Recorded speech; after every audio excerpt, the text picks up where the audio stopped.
식신은 그 뜻이 자연스러운 어떤 열매와 같은 속성을 많이 가지게 되니까 대체로 낙천성이나 활동성 이런 면에서 아주 긍정적인 면을 많이 가지게 되고, 상관이라는 것은 기존의 틀을 깨뜨릴 수 있는 어떤 별이 되기 때문에 기존의 틀을 깨뜨릴 수 있는 것은 뭡니까? 기존의 것을 파괴해야 되겠죠. 파괴를 한다는 것은 결국 그 기존의 틀과 어울리지 않는다는 뜻이 되는 거니까 대체로 어떤 독립성 또는 독창성 이런 것들이 강한 형태로 새로운 것을 만들거나 자기가 새로운 분야를 개척하는 이런 어떤 형태로 활동을 구하는 것이 좋다는 거죠.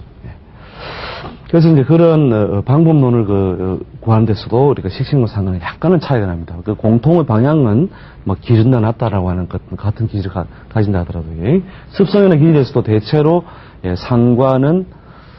상관의 별은 대체로 손상시킨다, 손상을 시킨다라고 하는 어떤 뜻의 그 의미가 훨씬 더 강해지는 거죠. 그래서 어떤 이 상관이라는 별이나 식신이라는 별은 대체로 손상시킨다, 훼손시킨다 이런 어떤 뜻으로서 주로 많이 쓰인다 이렇게 보시면 되죠. 자, 그래서 식신 상관까지 다뤄봤는데요. 그 다음에 이제 관성, 관성의 별이 글자 중에서 남은 게 우리가 미는 아까 다루어봤고 신유에서 이 관성이라는 별이 만들어진 신은 음력으로 7월이고 오행적으로는 금에 속하고 유는 음력으로 8월이고 오행적으로 또 금에 속합니다. 음양을 따지자면 양, 이렇게 따지는데 양음이 치우치니까 관은 관이 돼 치우칠 편자를 써서 이제 편관. 그 다음에 음양이 서로 짝을 지었다 해서 유는 음양이 짝 지어졌다 해서 정관이라는 별이 되는 거죠. 그래서 편관, 정관 둘 다 벼슬이나 조직성 이런 것들을 강하게 드러나는 것인데, 즉 금이 오행적으로 목의 운동을 방해한다는 거죠. 목의 운동 방해한다는 것은 나무가 어떻게 해요? 목의 성질을 드러내려면 나무의 성질처럼 이렇게 쭉 솟구치는 운동을 해야 되는데 금이 강화되어 있으면 어떻게 됩니까? 가을의 기운이 자꾸 나무를 자라지 못하게 하고 밑으로 떨어지게 하는 작용이 되죠. 그럼으로써 결국은 목의 운동이 외부적으로 억제될 수밖에 없다. 이런 것이 이제 금이 목을 갖다가 극해서 형성되는 관계가 되는 거죠. 자, 편관이나 정관은 이제 주로 그 조직사회입니다. 조직사회. 또 명예중심인데, 편관은 대체로 그 용도가 좀 치우쳐 있음으로써 좀 특수성이나 전문성을 가지게 되고, 정관은 대체로 일반적인 분야나 또 뭐 행정으로 친다면 외무 말고 내무 이런 식으로 내무 아주 변화가 많지 않고 고정성이 강한 그런 분야의 별로서 주로 활용된다는 거죠. 자, 그래서 이제 이렇게 변화가 많이 목의 운동을 일으킬 수 없이 배설관자를 글자에서 닫혀있는 모양은 그 닫혀있는 구조, 목의 운동 닫혀있는 구조. 그러니까 주로 그 조직사회에서 자신의 그 재능을 발휘하기보다 조직사회의 목적을 따라서 내 몸을 맞춘다는 거죠. 그렇게 함으로써 대체로 조직이나 명예 중심으로 그 성공 분야가 이루어진다는 거죠.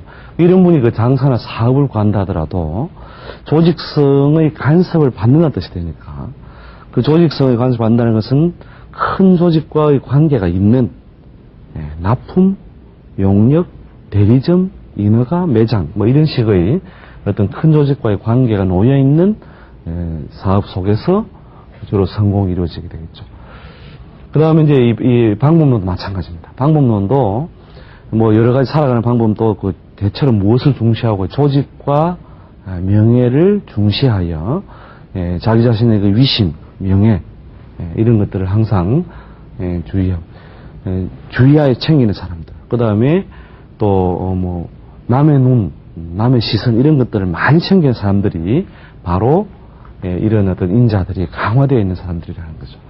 그 습성이나 기질은 이제 대체 조직성 요소가 강화되면서 자기를 조절하는 능력 또는 사회적 관계 속에서 자기를 조절하는 능력이 강화되어 있는 사람들이니까 이런 사람들은 대체로 자존심, 체면 이런 것들을 상당히 중요시하는 기질을 가지게 되고 또 사회적 관계에서도 그런 것으로서 자기가 발전을 이룩하는 수단이 되는 거죠.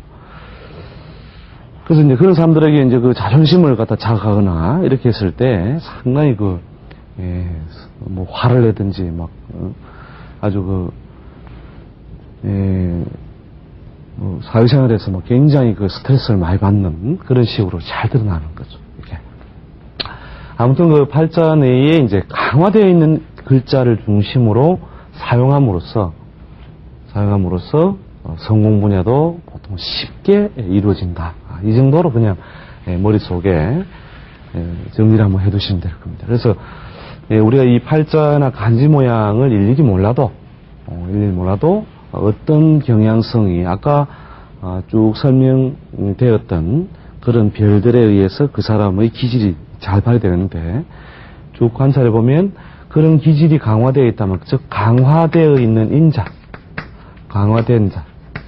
그래서 강화되어 있는 자를 쓰는 것이 중요하다. 쓰는 것. 이것이 성공을 가장 빨리 이룩하는 방법이고 또 수월하게 이룩하는 방법이다. 강화되었다는 것은 이것은 남들이 가지지 못했다는 뜻도 되고 상대적으로 우위에 뜻도 됩니다. 상대적으로 우위에 있으니까 이것이 남들보다는 작은 노력으로 쉽게 이룩할 수 있는 분야가 되는 거죠. 그래서 남들보다 더 쉽게 이룩할 수 있다는 것은 효율성이 결국 높다라고 하는 뜻이 되는 거죠. 그래서 이 강화된 자를 갖다가 쓴다라고 하는 것이 결국 그 사람이 타고난 무기를 자기의 어떤 직업 환경이나 금전 환경이나 활동 환경으로 쓰고 있다는 거죠. 이걸 이제 제대로 못 쓰고 있는 경우가 금전 활동이나 사회 활동 이러면서 여러 가지로 고통을 당하면서 살아간다는 거죠. 그래서 우리가 구태의 팔자를 보지 않더라도 저 사람의 행동 성향은 무엇이 강화되어 있구나. 자존심을 굉장히 중요시한다. 아니면은 도덕적인 명분을 중요시한다. 돈을 중요시한다. 그러면 직업이나 실제 살아가는 어떤 방법을 그런 것에 관련해서 직업 구성을 이룩하는 것이 가장 바람직하다라고 하는 거죠. 자, 이것이 이제 타고난 팔자에 의해서 부여되는 여러 가지 특성이 되는 것이고, 그 다음에 이제 그럼 팔자에 강화된 자를 쓴다고 해서 항상 그러면 이기느냐? 그건 아니라는 거죠. 그 다음 뭐냐면 운에 의해서 우리가 얼마든지 또 이 기중이라든지 굴곡의 과정을 거치게 된다는 거죠. 가수가 우리가 노래를 부른다는 것은 가수가 축구 선수를 하는 것보다는 훨씬 낫겠죠. 훨씬 낫지만 그러나 노래를 잘 부른다고 해서 항상 히트를 치고 무언가 사회적인 보상이 크게 이루어지는 것은 아니다는 거죠. 직업이기 때문에 우리가 노래를 잘한다. 그건 팔자에 강화되어 있구나. 팔자 내에 강화되어 있는 별은 있지만 그걸 쓴다고 해서 항상 발전이 되는 건 아니라는 거죠. 그래서 이 강화된 자를 일단 쓴다는 것은 운이 좀 부족해도 그래도 좀 쉽게 관리를 할 수 있다는 어떤 측면이지 기본적으로 운의 영향을 우리가 크게 벗어날 수는 없겠죠. 자, 그래서 이제 이 운의 영향에 의해서 우리가 기중을 어차피 겪으면서 가야 되는데, 자, 이 운이라고 하는 것이 이제 어떤 구조로 이루어져 있느냐. 자, 봄, 여름, 가을, 겨울이 우리 오행 운동의 그 일반적인 그 방향성이다. 우리가 흔히 이렇게 이해를 하고 있고, 실제로 그것은 우리가 무수히 그 생활 속에서 경험하고 있는 분야죠. 그럼 이 봄의 운동을 대체로 목 운동, 여름의 운동을 화 운동, 그 다음에 가을의 운동을 금 운동, 그 다음에 겨울의 운동을 우리가 수 운동으로 이렇게 목화금수, 그 다음에 가운데 음양, 펼쳐지는 목화, 이렇게 봄, 여름에 확 펼쳐지는 것을 가을, 겨울로 넘겨주는, 즉, 다시 결실하고 거두드리는 작용으로 중간에 중화적인 역할을 이루어주는 것이 우리가 돌아가서 오행적으로 목화, 토금수가 서로 운행을 한다 이렇게 보면 돼요. 우리가 꽃도 좋고 어떤 하나의 강화되어 있는 어떤 별, 목적 이런 것을 우리가 채워 나간다고 합시다. 이 꽃을 피우겠다. 꽃을 피우겠다고 했을 때, 우리 시에도 그런 게 있습니다만은, 한 송이 국화꽃이 가을에 피죠. 가을에 피는데, 한 송이 국화꽃을 피우기 위해, 봄부터 소쩍새는 그렇다. 봄부터. 자, 이 봄하고 연결되어 있다는 게 굉장히 유념을 하실 필요가 있습니다.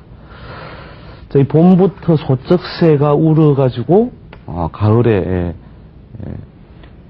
국화꽃이 피더라. 이게, 운의 흐름이라는 것이 우리가 기본적으로, 어떤 봄이라는 주기, 또 가을이라는 주기, 이렇게, 또 여름과 겨울, 이렇게 순환성을 가지고 왕래하지만, 이 사이에서 그 가을에 꽃 하나를 피우기 위해서는 사실은 봄부터 어떤 과정, 씨를 뿌리고 그것을 하나 만들어가는 과정을 거친 다음에 뭐가 이루어진다고 해요? 가을에 꽃이 이루어집니다. 흔히 또 우리가 가을에 결실을 이룬다 합시다. 우리가 결실을 이룬다고 했을 때 어떤 열매를 열매 중에 예를 들어 밤이 있다고 칩시다. 밤이 있을 때 이 밤이 가을에 밤이라고 하는 열매가 결실했기 위해서 봄에 뭐가 있었다고 해? 싹도 나고 또 가지도 이렇게 자라는 과정이 있었을 것이다. 그 다음에 여름이 들어오면서 이제 더더욱 더운 기운이 오면서 꽃도 피고 또 이 꽃 피는 것 속에서 어떤 걸 열매와 결실이 작게라도 징조가 드러나게 되죠. 이렇게 열매와 결실이. 그리고 나서야 밤나무에 뭐가 맺힙니까? 밤이 맺히죠. 밤나무. 이 밤나무의 밤은 언제부터 매달았다? 언제부터 매달은 거면 그냥 가을에 그냥 저절로 그냥 가을바람 막 불면서 그냥 낙엽지면서 밤이 열립니까? 아니면 봄부터 오랜 시간 준비를 해서 꽃을 피운 겁니다. 오랜 시간 준비를 해서 꽃을 피우고 열매를 맺고 하는 과정이 있었죠. 그래서 우리가 성공이라는 것을 하나의 어떤 주제로 우리가 삼았을 때, 공을 이룬다라고 하는 것이, 공든탑이 무너지라는 공을 언제부터요? 이런 어떤 그 꿈과 열매라고 하는 것을 이루기 전부터 어떻게 해요?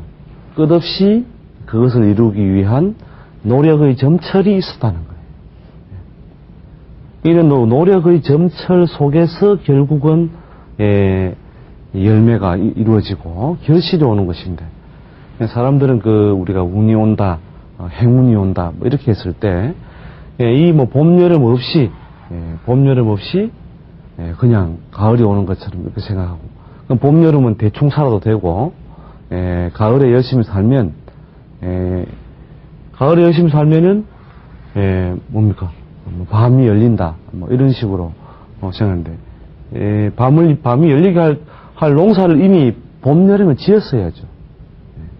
봄, 여름에 지었어야, 가을에 밤을 뭔가 이룬다는 것은 자기가 밤을 훔치지 않고는 그 결실을 이룰 수 없는 거죠. 그래서 큰 성공이나 행운이라는 것은 결국 어디에서 있다?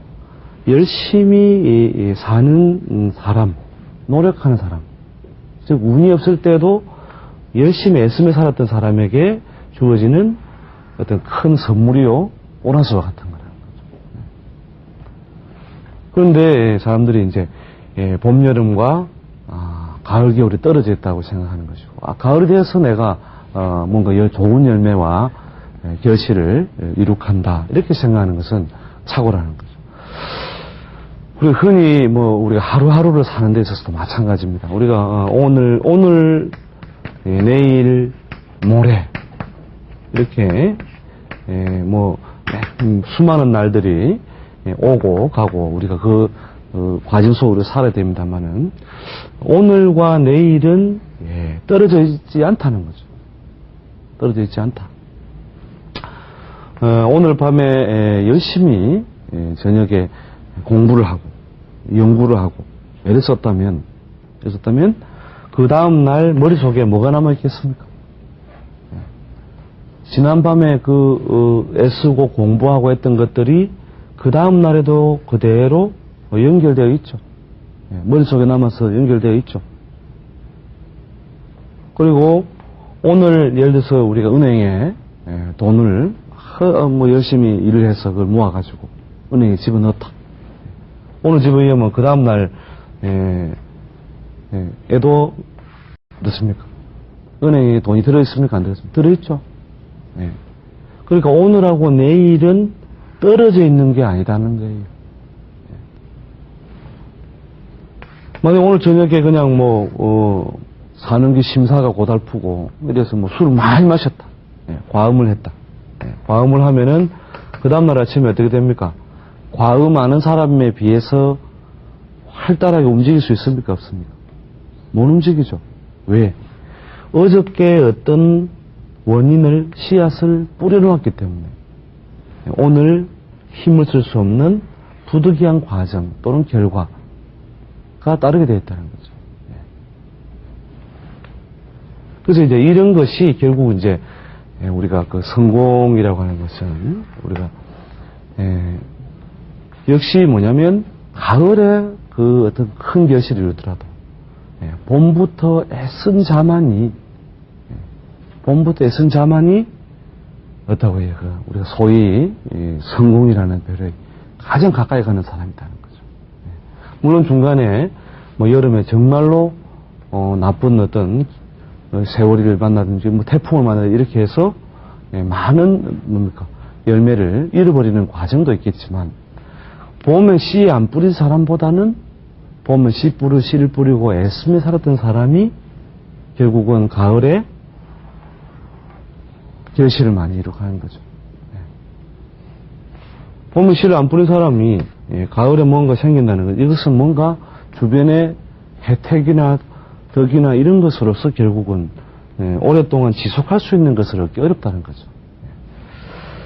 자, 그래서 우리가 역학이 주는 어떤 우리 지혜이기도 하고 우리가 팔자에서 보게 되는 지혜이기도 합니다만 성공은 뭐냐면 기본적으로 팔자에 강화되어 있는 글자를 쓰느냐, 팔자에 뭔가 잘하는 게 있다는 거죠.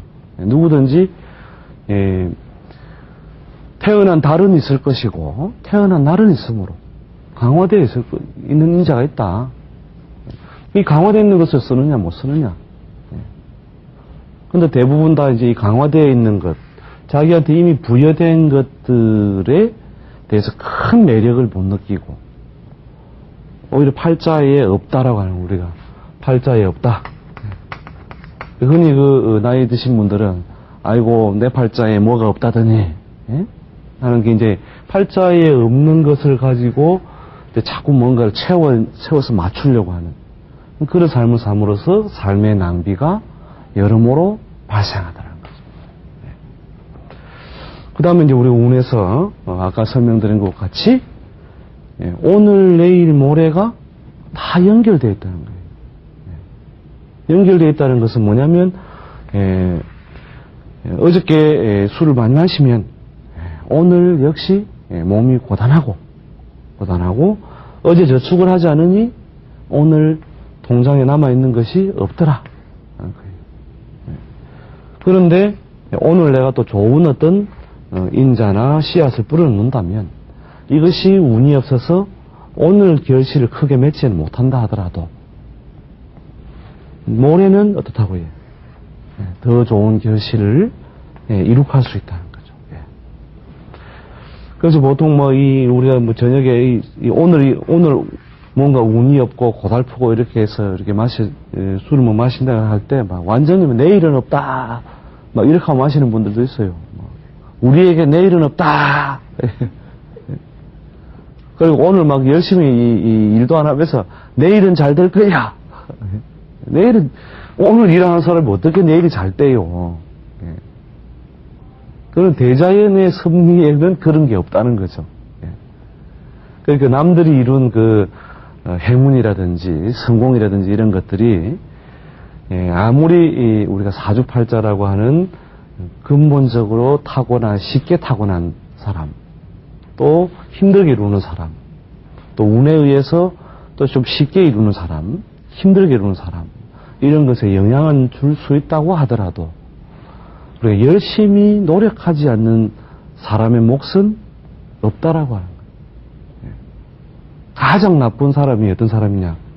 열심히 노력 안 하면서 가을을 기다리는 사람이에요. 그 감나무 돼서 말 그대로 입을 벌리고 있는 거하고 똑같은 거죠. 그 간혹 감이 떨어져서 자기 입으로 들어갈 수도 있겠지만 그 감은 오랫동안 자기 것으로 지켜지지 않는다는 거죠. 그래서 우리가 역학적으로 운도 마찬가지로 봄에 씨를 뿌리고 여름에 농사를 지어야 가을에 결실이 있는 것이다.